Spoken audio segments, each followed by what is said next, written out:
প্রিয় শিক্ষার্থীরা, তোমরা কেমন আছো? আশা করছি তোমরা ভালো আছো। আজকে আমি তোমাদেরকে আরেকটি ভিডিও মাধ্যমে 4 দ্বারা বিভাজ্যতার আরেকটু বিস্তারিত এবং 5 দ্বারা বিভাজ্যতা আলোচনা করব। তো গত ভিডিওতে আমি তোমাদেরকে 4 দ্বারা বিভাজ্যতা শিখিয়েছিলাম।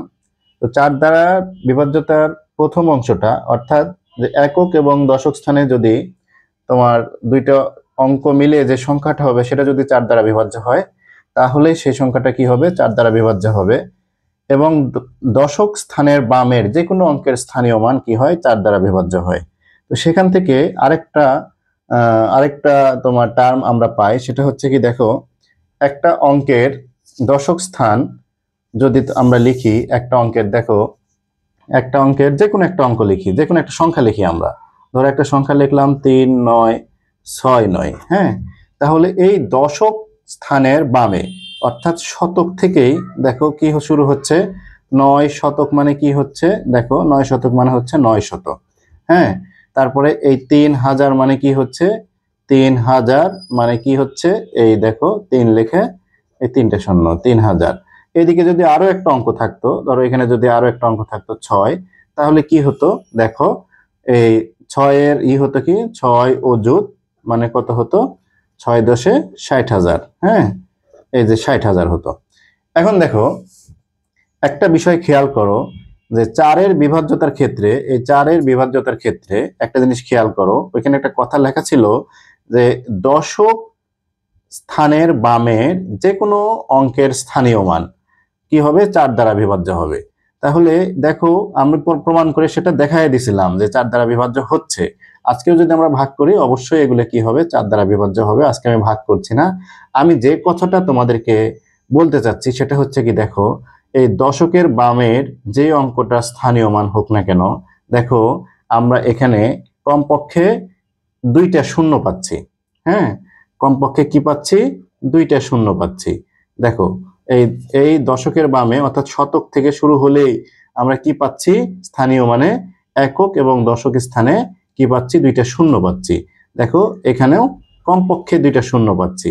তাহলে আমরা আরেকটা সিদ্ধান্তে আসতে পারি কি, যে যদি কোনো সংখ্যার একক এবং দশক স্থানে 2টা শূন্য থাকে, সেটাও কি হবে? 4 দ্বারা বিভাজ্য হবে। সে কথাটাও ওই বইতে লেখা ছিল। হ্যাঁ, তো ওই কথাটা আমি গতদিন তোমাদেরকে একটু বুঝাইতে একটু হয়ে গেছিল, ভুলে গেছিলাম। আজকে তোমাদেরকে ব্যাপারটা কিন্তু ক্লিয়ার করে দিলাম। তাহলে আজকে আমি আলোচনা করব হচ্ছে 5 দ্বারা বিভাজ্যতা। আসো আমরা বই থেকে আগে শেখার চেষ্টা করি, তারপরে আমরা খাতায় দেখব। দেখো, 5 দ্বারা বিভাজ্যতার কিভাবে তারা 5 দ্বারা বিভাজ্যতা নির্ণয় করছে। দেখো কি করলো, 5-এর কয়েকটি গুণিতক লিখি। তো আমি আগে যখন 2 দ্বারা বিভাজ্যতা শিখাইছিলাম, তখন কিন্তু বলছিলাম যে 2-এর গুণিতকগুলো অবশ্যই কি হবে? 2 দ্বারা বিভাজ্য হবে।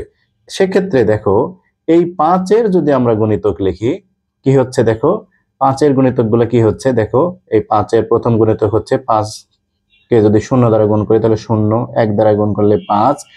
এভাবে খেয়াল করলে দেখো, এই 5 কে 4 দ্বারা গুণ করলে হচ্ছে 20, 5 কে 9 দ্বারা গুণ করলে হচ্ছে তোমার 45। তো এইগুলো খেয়াল করলে দেখা যাচ্ছে কি, দেখো, যে গুণফলের একক স্থানীয় অঙ্কটি 0 অথবা 5 হচ্ছে।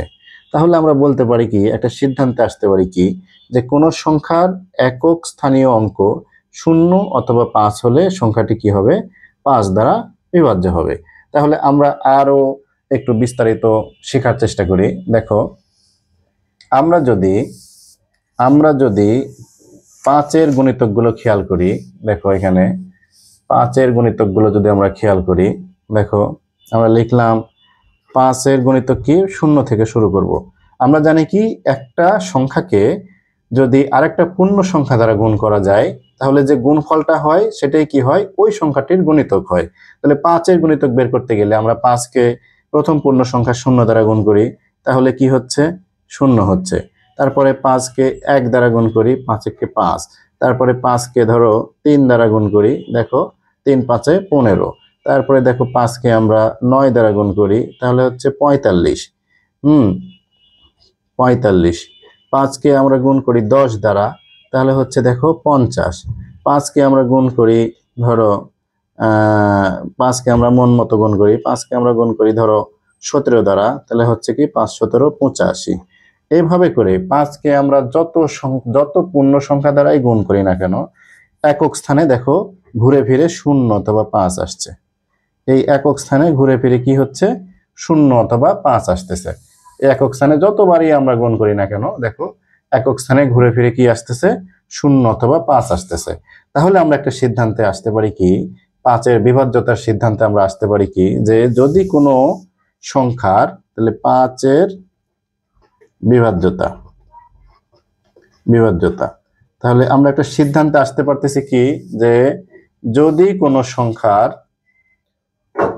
কোনো সংখ্যার কি হয়, একক স্থানে, যদি কোনো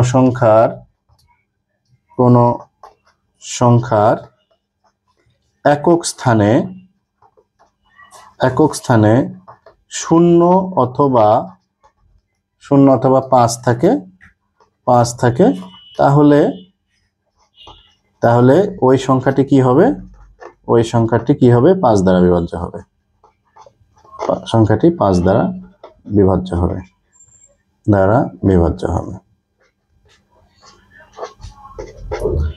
তো আশা করি তোমরা 5 দ্বারা বিভাজ্যতা বুঝতে পারলে।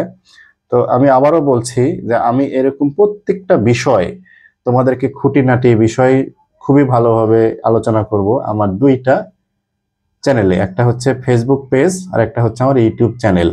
2টারই নাম same, basic math with Mida sir. আশা করি তোমরা এই 2টা চ্যানেলকেই সাবস্ক্রাইব এবং ফলো দিয়ে রাখবে এবং লাইক কমেন্ট শেয়ার দিয়ে অন্যকে দেখার সুযোগ করে দিবে। এই আশাবাদ ব্যক্ত রেখে আজকে শেষ করছি। আল্লাহ হাফেজ।